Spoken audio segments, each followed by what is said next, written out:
What's up, world? This is Coyo with FYI Houston, and I got some amazing talent in here with me today. Today, I'm chilling with Miss Bundy. How you doing, Miss Bundy? Hey, how you doing? I'm doing good. You know, I love to feature the beautiful ladies in the magazine, so this is a special treat for me, and I'm sure for everybody that's going to be watching this as well. Well, thanks for having me. Oh, you know, it's my pleasure. I wanted to bring you in because we really haven't spoken to you or did an interview with you before, so I want to be able to introduce you to our FYI Houston audience. Right? So what I want to do is kind of start off by just talking a little bit about yourself. One thing that you said you were a hippie. Yeah, I'm something like a hippie. Yeah, I want you to kind of explain that a little bit for me. Okay. Well, I'm a part of the cannabis community, so like I'm heavily into it. Like, okay, I smoke. That's a hobby. But it's more on. It's not just about smoking. It's more on the education of smoking marijuana. So I'm into it. I'm something like an activist. I'm a hippie. I smoke, I chill, I create. Okay, that's what's up. So but you also rap. Yes, rap only. So when did you kind of start getting into the entertainment side of things? What made you want to get into the entertainment industry? Well, growing up, you know, I always loved music. People don't know, but I used to like to sing. But yeah, that's why I asked. So is it just rap or what? I sing, but I won't I sung on my mixtape, but like it's just not something that I do. My delivery, I feel more comfortable when I rap because I'm so aggressive sometimes. Okay. So I'm more comfortable doing that, but you know, you might catch me on a hook here and there sometimes. All right, cool. So when did your entertainment career start? Did it start young, recently? Started off in radio. I started off as a radio host about 6 years ago. And then one day I got into a beef and I wrote Looking Ass Bitches and it started from there. Okay. So let's talk a little bit about that. So you got into a beef and that's what kind of sparked your writing? Well, I was already gonna, you know, do some stuff, but the way it happened, it kind of pushed me. Like, I wasn't ready to start writing, but then again, you know, I had a problem, so I'm like, I was convinced, like, you know what, I said I'm gonna do a diss track, and that's what it was. Nicki had just dropped that, and I did the remix. Okay, cool. So what type of response did you get once you dropped that music? A lot of people was mad. People who it wasn't about, I got more of a response from people who the song wasn't about. It kind of hit a lot of people. But I mean, hey, if the shoe fits, wear it. I was about to say, you must have pushed a lot of buttons, sensitive buttons on some people. I did, but I mean, if the shoe fits, wear it. Hey, you're right about that. Okay, so let's kind of talk about your performance side. What can people expect to see at your performance? Because when it comes to females, I think that a lot of people try to put females in a certain box. They feel like they already know what to expect when it comes to a female performance, but what can we expect when it comes to you? I have a lot of energy on stage. I love to perform. Expect a lot of energy. Expect Bundy. I'm me, like I'm there, I'm all over the place. Okay, so when you say you're Bundy, can you describe your music to somebody who's never heard it before? How would you describe it? I talk about all kind of stuff. I rap about all kind of stuff. You can catch a little bit of anything. I rap about heartbreak, sex, smoking marijuana, some trap shit. You know, okay. It's a little bit of mixture of everything. All right, so when it comes to you being on stage, do you kind of get into like a certain type of mode, or are you still the same? You know, like a lot of times people would transform once they get on stage. They block everything out. Yeah. They do something like that. Is that kind of similar to what you do? I block everything out. I feel like Beyonce when she says she get on stage and she turned into Sasha Fierce. I get on stage and I turn into Bundy. Okay. I love it. I love to be on the stage and perform. Like I can't I'll host. But I don't like to host. But like it's a difference between rapping, like when you're in front of a crowd, like it's different for me and I like it. I like to perform. Okay, so what's the most rewarding thing about what you do? I've been a lot of places. I've traveled to a lot of places, and I did a tour last summer on the East Coast.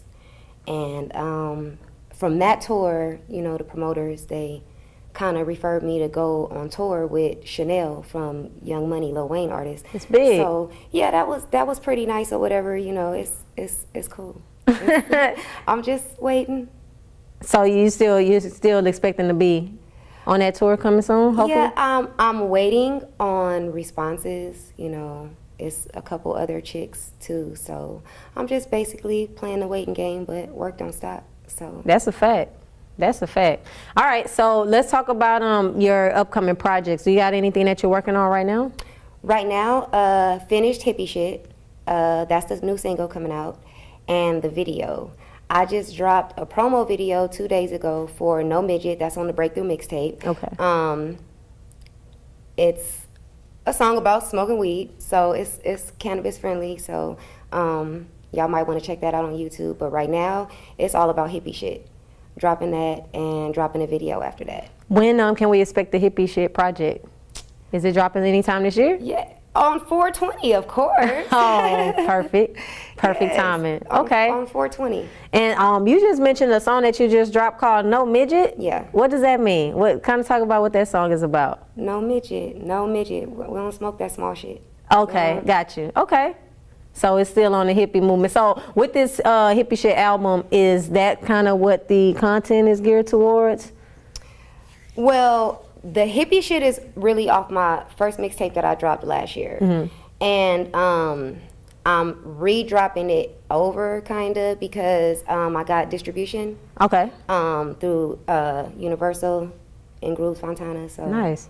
I'm doing everything over and I'm doing it the right way because you got to have that paperwork straight. So, That's a fact. so I'm just, you know, kind of doing some stuff over.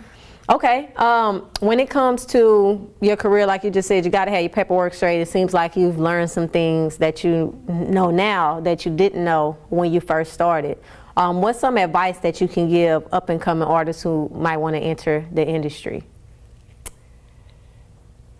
You gotta have that paperwork straight. Like, people out here, they stealing, they doing all kind of stuff, and watch out for them industry pimps because it's like, no, seriously, you know, it's like they got pimps on the street that's pimping hoes. They got people in the industry that's pimping artists that don't know no better. Yeah. So have that paperwork straight because ain't nothing like having that paperwork straight. Like, I ain't even looking to drop no new music right now because I'm focused on hippie shit and getting everything together that I need to get together for that. And that's real. At the end of the day, you got to make sure that you got your paperwork straight, business is on point. Because if it ain't on point, then what's the point? That's what I say anyway. And you know what? And to the female artists, don't fall into the you have to look a certain type of way to get noticed or for people to listen to your music. I am not a sex symbol. I'm a hippie. And, you know, not like I have a problem or nothing like that. But Right. it's okay to be you, and it's okay to be happy with what you look like and still feel like you can be successful off of that. A lot of people feel like they have to go do certain stuff to themselves Right. to sell a single or get 100,000 views or whatever it is, you know what I'm saying, on a video. They just feel like they have to change themselves, and I'm not, nah. Respect. I definitely admire that perspective, and you know, putting that image out, especially to aspiring female artists and things like that. So yeah, much respect to you on that. Now, you've been doing your thing for a few years now. What would be a defining moment, or how do you define success for yourself in your career? Defining success for myself, well, because I do have a cosmetic line. Okay. So I got the lipstick going. With that, I want to be in stores. Like, I'm trying to be like Sephora, Mac one day. So Okay. that right there, as far as like that part of my career, that's defining success. I want to have my own store. I want to be in stores, but I want to have my own Epiphany store. And with the music, I mean, I'm gonna keep going. Like, period. Like, Okay. I'm not gonna stop. So for you, it seems like it's bigger than just the music. You got other plans with business and things like that, dropping other lines. Like, how far do you plan to venture out? Music was really supposed to be my little side thing. Okay. And it kind of went like that. Like, it just kind of took off. So I wanna have some albums and stuff like that. Not really looking to sign to no labels or nothing, but Just doing your own thing, just, putting the music out, putting the how music you feel. out, staying independent. I got good distribution, so I'm not really, Shout out to your manager too, Mr. Clean Classic. Shout out to my manager, King Classic. Yeah, we featured him in the magazine, so y'all make sure y'all check that out too. Yeah, I ain't really have to like go through none of the things that a lot of artists had to go through, because I had my manager telling me like, this ain't how you supposed to do it. Don't do this. You need to listen. Don't do that. So I'm glad, because I probably could have, hit a couple bumps and made some real bad mistakes. And So do you advocate for an upcoming artist who's trying to break into the industry to go ahead and hire a manager before they start? Or do you think that they would be okay just, kind of filling things out on their own? I feel like they should do research and learn the business. I don't really think that it's smart I'm not really for the management thing, because a lot of, in the music business right now, managers don't really do anything. They don't. Like, the artists could do it all on their own. So if you're not working with somebody that can do more for you than what you can do for yourself, it's not worth it. That's a fact. That's some good advice. Okay. All right, so we got the lipstick line. Yes. Is it out already? Yes, it's out. Okay, so where can we find it? Right now, I'm revamping everything. Okay. I got my site set up on Store Envy.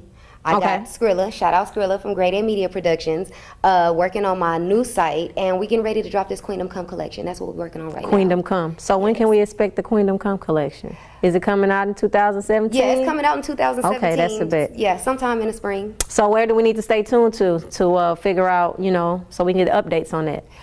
Epiphany Cosmetics on everything. Facebook, Twitter, Instagram, it's Epiphany Cosmetics. And what about your social media? What about your music and everything? Where can we find you? My music, right now I got my mixtape on Audio Mac, Reverb Nation. I'm on YouTube, SoundCloud. When I drop hippie shit, then y'all can go stream that on Spotify. So look for that on 420. Okay, 420 guys, y'all already got something to do besides the other thing that you're gonna be doing. Make sure that you follow Miss Bundy on all social media, everywhere. Bundy to you on everything. It's Miss Bundy to you. That's Miss Bundy to you.